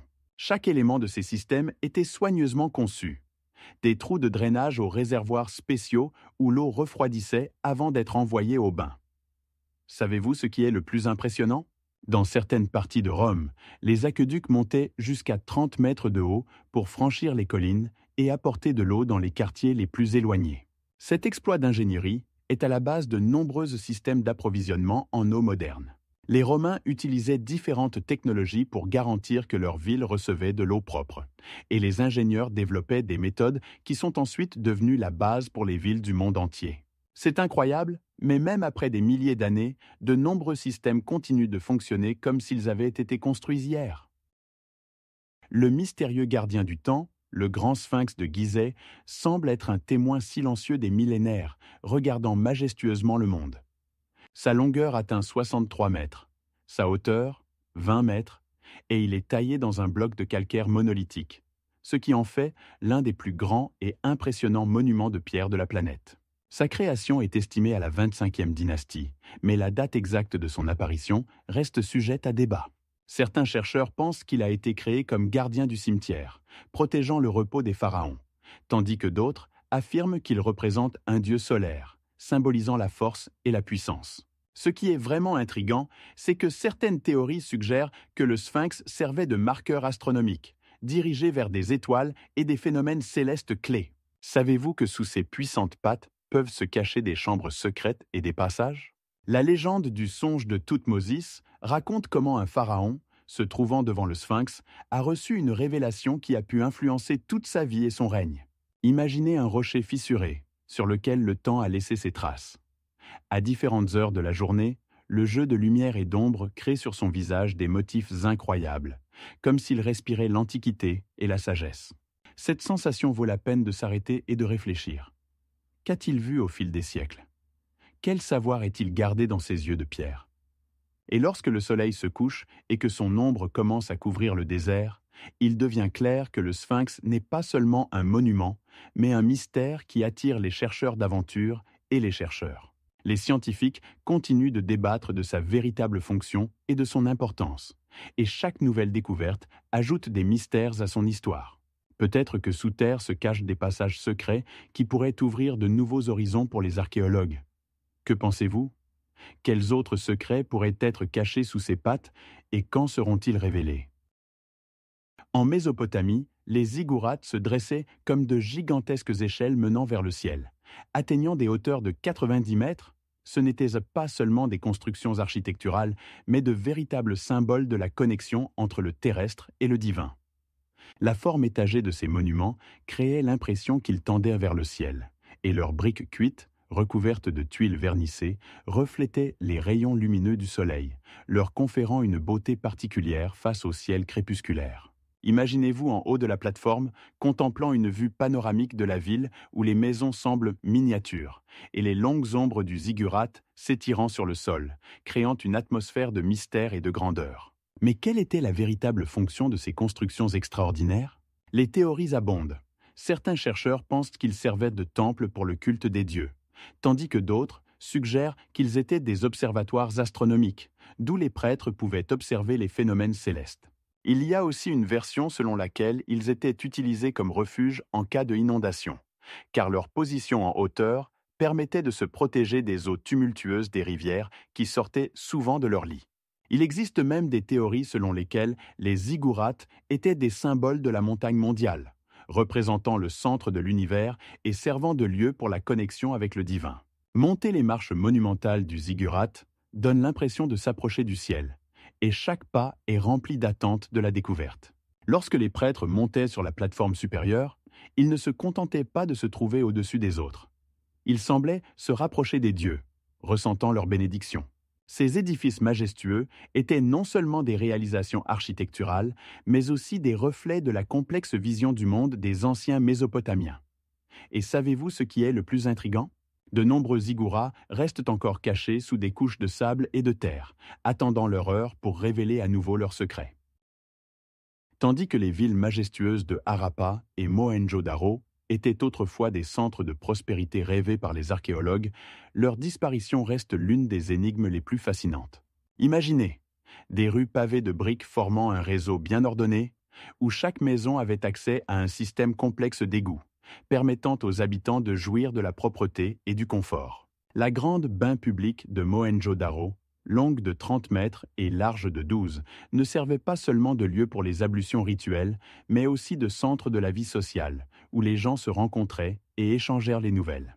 Autrefois, les marchés bruyants étaient remplis des arômes des épices, des fruits frais et du bois sculpté, tandis que les artisans créaient des objets uniques qui sont aujourd'hui des trésors inestimables. Cependant, ces scènes vives ont peu à peu disparu. L'une des théories les plus choquantes sur les causes du déclin de cette civilisation est liée au changement des cours des rivières, qui arrosaient autrefois les terres fertiles et fournissaient de l'eau à des milliers de personnes.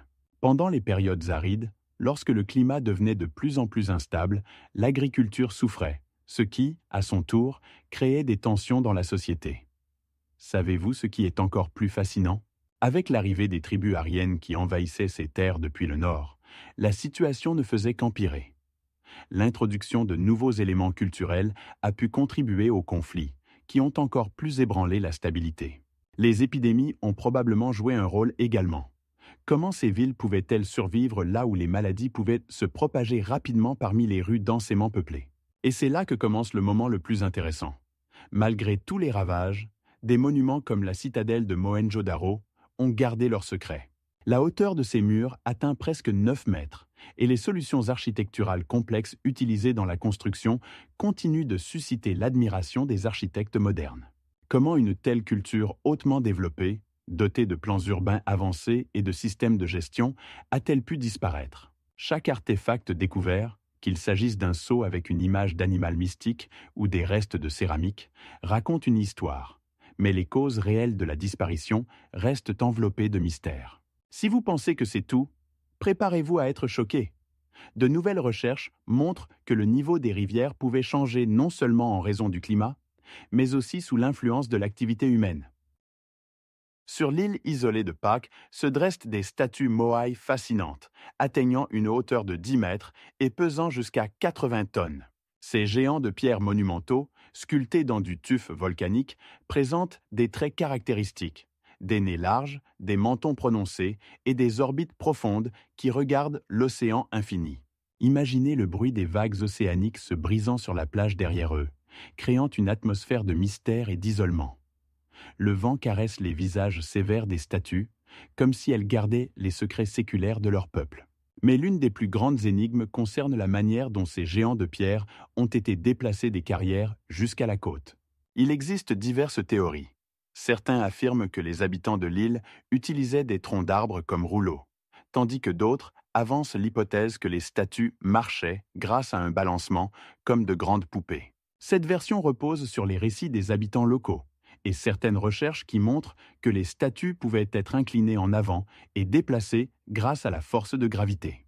Autour des statues se trouvent des plateformes appelées ahus, qui servaient non seulement de base, mais aussi de lieu sacré pour le culte. Il y a environ 90 ahus sur l'île, et plusieurs statues y sont disposées, conférant à ces lieux une atmosphère particulière. On pense que chaque moai symbolisait un ancêtre, et plus la statue était grande, plus l'individu qu'elle représentait était considéré comme important. Il est intéressant de noter que de nombreuses statues ont été laissées inachevées, ce qui suggère que leur création a été interrompue. Dans certains endroits de l'île, on peut voir des traces d'outils ayant servi à tailler ces figures, mais beaucoup d'entre elles sont encore cachées sous une couche de végétation. De plus, bien que l'île de Pâques soit éloignée des principales routes commerciales, ses habitants ont réussi à construire une structure sociale complexe et à développer une riche culture. Et savez-vous ce qui est encore plus stupéfiant? Certains archéologues pensent que l'isolement de l'île a joué un rôle déterminant dans la formation d'une langue et de traditions uniques, rendant cet endroit véritablement unique dans le contexte de l'histoire humaine.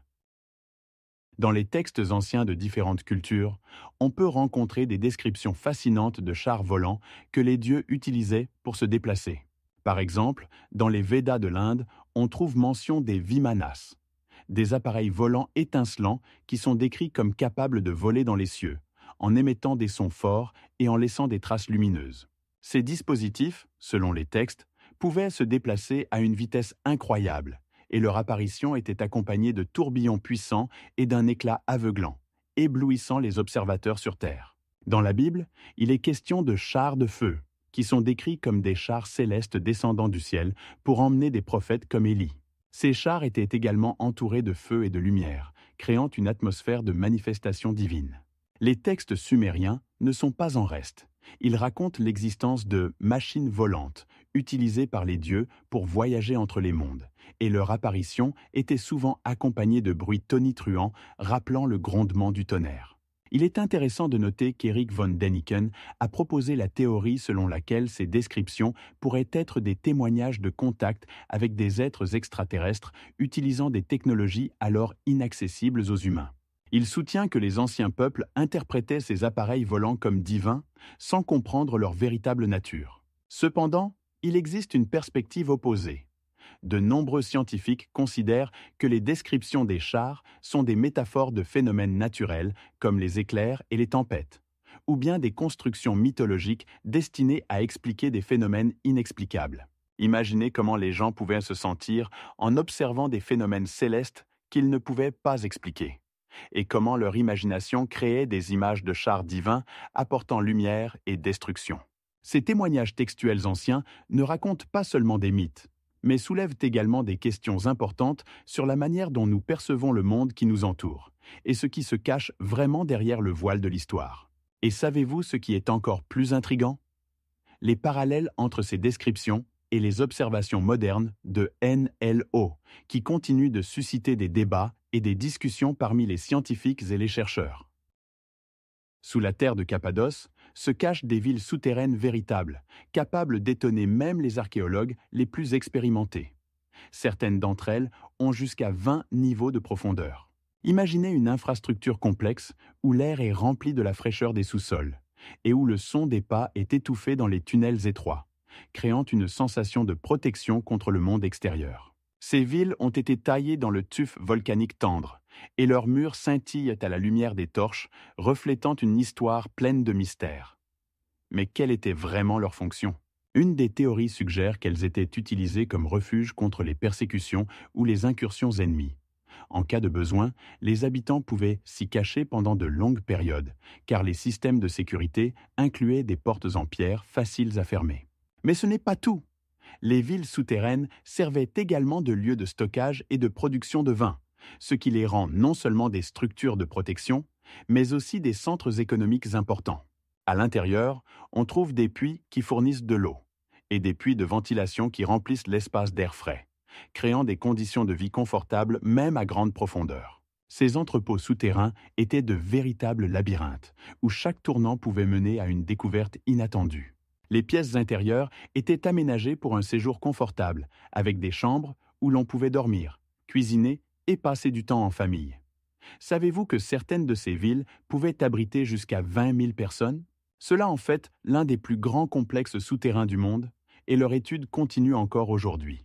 Chaque nouveau tunnel découvert révèle de nouvelles énigmes, et chaque recoin de ces anciennes villes conserve des récits de ceux qui y vivaient, à l'ombre des volcans. Tandis que l'un des continents érigeait des pyramides majestueuses, un autre créait des merveilles architecturales similaires, ce qui suscite l'étonnement. En Égypte, en Mésoamérique et même en Chine, les pyramides remontent à une idée commune. Elles servaient de lieux de culte et de sépulture, et chacune d'elles possède une construction unique, mais elles sont extraordinairement similaires par leur forme et leur fonction. Par exemple, la hauteur de la pyramide de Khéops est de 146 mètres, tandis que la pyramide du Soleil au Mexique atteint 36 mètres. Ces structures ne sont pas simplement des blocs de pierre. Elles reflètent des représentations cosmiques et religieuses profondes de leur peuple. Mais ce n'est pas le plus étrange. Parmi les milliers d'années séparant ces civilisations, on trouve des parallèles fascinants dans les mythes de déluge. L'épopée de Gilgamesh, le mythe indien de Manu et même les récits grecs anciens sur Deucalion décrivent tous des inondations catastrophiques qui ont détruit presque toute la vie. Comment cela a-t-il pu se produire si ces peuples ne se sont jamais rencontrés? Le mystère persiste également avec les symboles solaires qui apparaissent dans diverses cultures, du dieu solaire égyptien, Ra, au dieu solaire aztèque Huitzilopochtli, qui incarne la même force malgré les kilomètres d'océan entre eux. Certains chercheurs parlent de diffusionnisme. Les idées et les technologies pouvaient se propager par voie maritime et terrestre, tandis que d'autres suggèrent l'existence d'une ancienne civilisation mère qui aurait pu être la source de tous ces savoirs. Ce qui intrigue encore davantage, c'est que dans différentes parties du monde, des technologies comme le traitement des métaux et l'utilisation de la brique ont émergé à peu près en même temps. Par exemple, en Chine et en Mésoamérique, des systèmes d'irrigation complexes ont été construits simultanément, permettant de nourrir des villes entières. Coïncidence ou quelque chose de plus grand? Et voici la véritable énigme. Comment tant de cultures, séparées par des océans, ont-elles pu créer des technologies et des images similaires en même temps? Un des faits les plus intrigants est que dans les civilisations sud-américaines, comme celle des Incas, on trouve des symboles rappelant ceux utilisés dans l'Égypte ancienne, comme l'image du serpent, qui symbolisait la force et la sagesse. Cela soulève de nombreuses questions. Qu'est-ce qui relie ces mondes éloignés et quel mystère cache l'histoire de l'humanité? Dans les montagnes de Dropa, à une altitude d'environ 2000 mètres au-dessus du niveau de la mer, les archéologues sont tombés sur un véritable mystère. Des disques granitiques de 30 cm de diamètre avec un trou parfaitement circulaire au centre et des rainures spiralées qui semblent être des microgravures.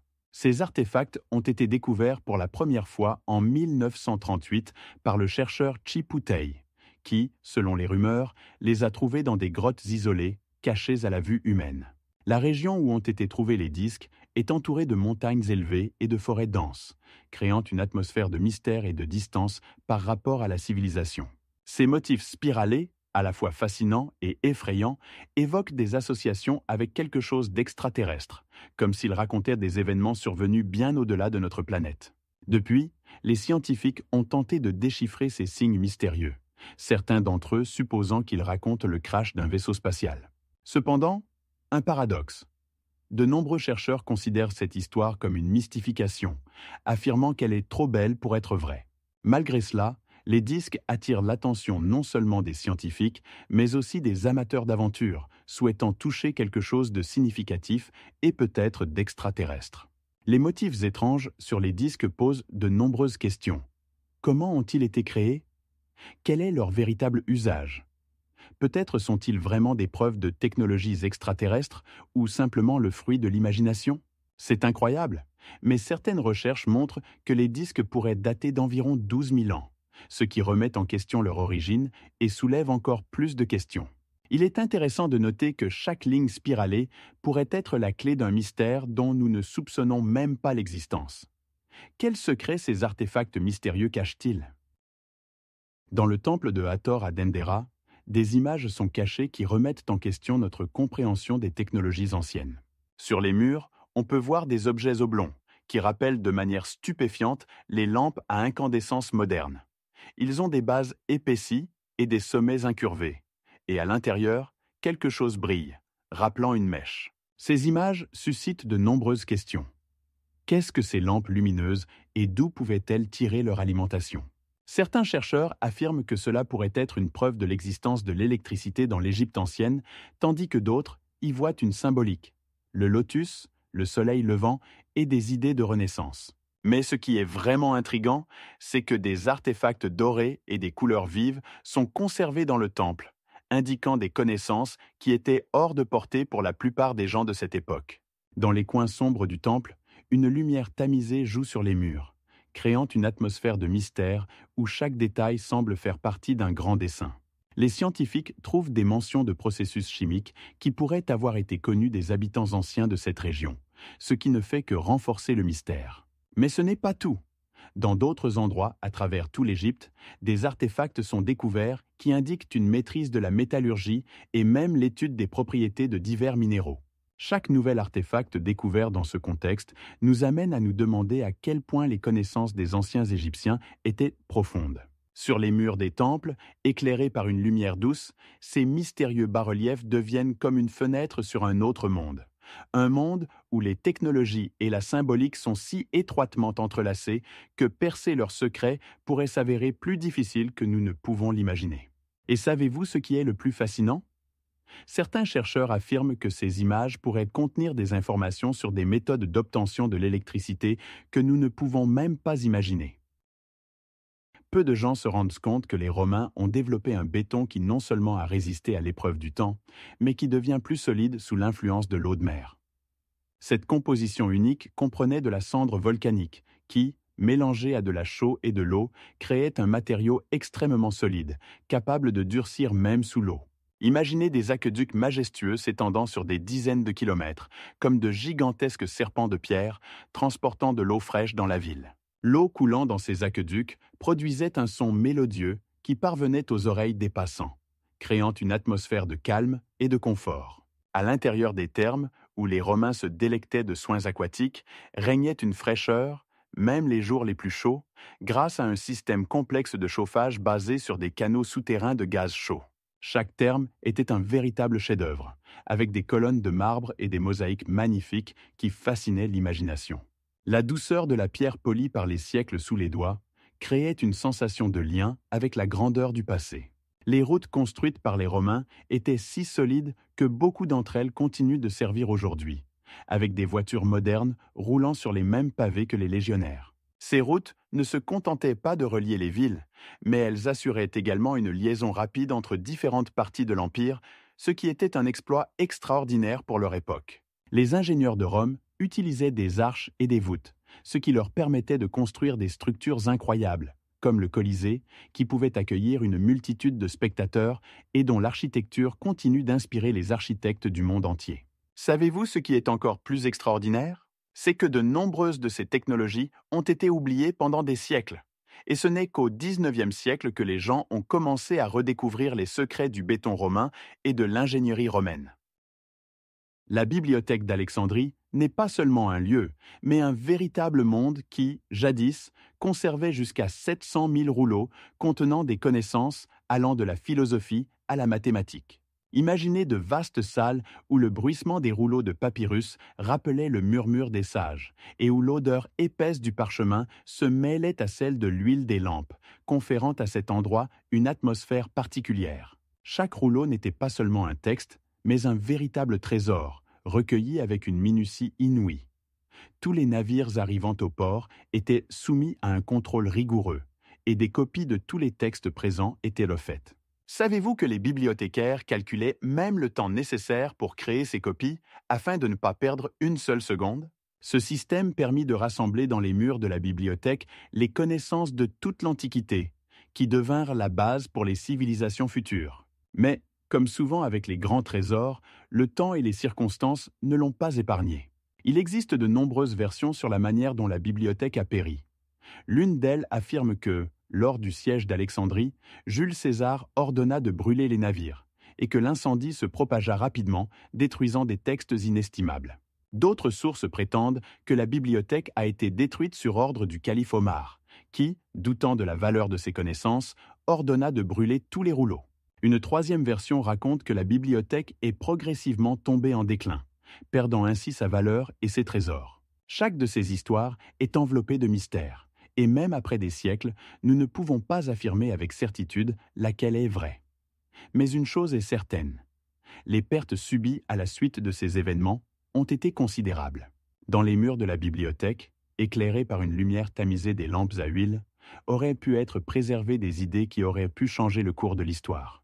Qui sait quelles découvertes et réflexions philosophiques ont été irrémédiablement perdues dans ce chaos de feu? Combien de génies et d'érudits auraient pu utiliser ces connaissances pour créer de nouvelles technologies ou philosophies? À une altitude supérieure à 3500 mètres, au cœur de la Bolivie, se cache un mystère qui remet en question toutes les méthodes de construction connues. Puma Punku. Imaginez des blocs de pierre massifs, pesant jusqu'à 800 tonnes, taillés avec une précision telle qu'il est impossible d'insérer même un couteau entre eux. Ces blocs, réalisés en andésite et granit robuste, se distinguent par leur surface parfaitement lisse et leurs angles droits nets. Comment est-ce possible? Les outils modernes peinent à venir à bout de ces matériaux, tandis que les anciens constructeurs semblaient les avoir maîtrisés avec aisance, créant des œuvres qui défient toute explication. Chaque bloc semble avoir été taillé au laser, et non avec des outils rudimentaires. Et voici la question qui se pose. Comment les anciennes cultures, sans témoignages écrits de leur méthode, ont-elles pu atteindre une telle précision? Le mystère s'épaissit encore, car des agrafes métalliques ont été trouvées sur place, reliant les blocs, mais aucune ne nous donne de réponse sur la technologie de leur mise en place. Autour, règne un silence. L'air raréfié remplit les poumons, créant une sensation que le temps s'est arrêté. Les ruines anciennes contrastent avec les rochers rugueux entourant Puma Punku. Cet endroit semble garder des secrets que même les archéologues les plus expérimentés ne peuvent déchiffrer. Chaque pas sur les dalles de pierre, disposées avec une symétrie parfaite, donne l'impression de toucher quelque chose de grandiose, mais entièrement incompréhensible. Et ce qui est encore plus choquant, ces blocs ne se contentent pas de reposer sur le sol. Ils forment des structures complexes qui, semble-t-il, pourraient résister à n'importe quel cataclysme naturel, alors que de nombreux bâtiments modernes ne peuvent pas se vanter d'une telle longévité. Imaginez comment, dans cette haute montagne, les anciens maîtres d'œuvre ont pu travailler, créant de tels chefs-d'œuvre sans laisser de traces ou de témoignages expliquant leur méthode.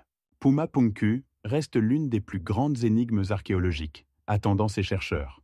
Et chaque pierre ici pourrait raconter son histoire si seulement nous savions correctement les déchiffrer. Avez-vous déjà réfléchi à la manière dont les anciennes civilisations pouvaient créer des constructions qui coïncidaient précisément avec des événements astronomiques? Le temple d'Abou Simbel, construit par le pharaon Ramsès II, est éclairé 2 fois par an, le jour de sa naissance et le jour de son couronnement. Imaginez comment, à ces moments, les rayons du soleil pénètrent à l'intérieur du temple, illuminant la statue du dieu Ra, tandis que les coins sombres restent enveloppés de mystère.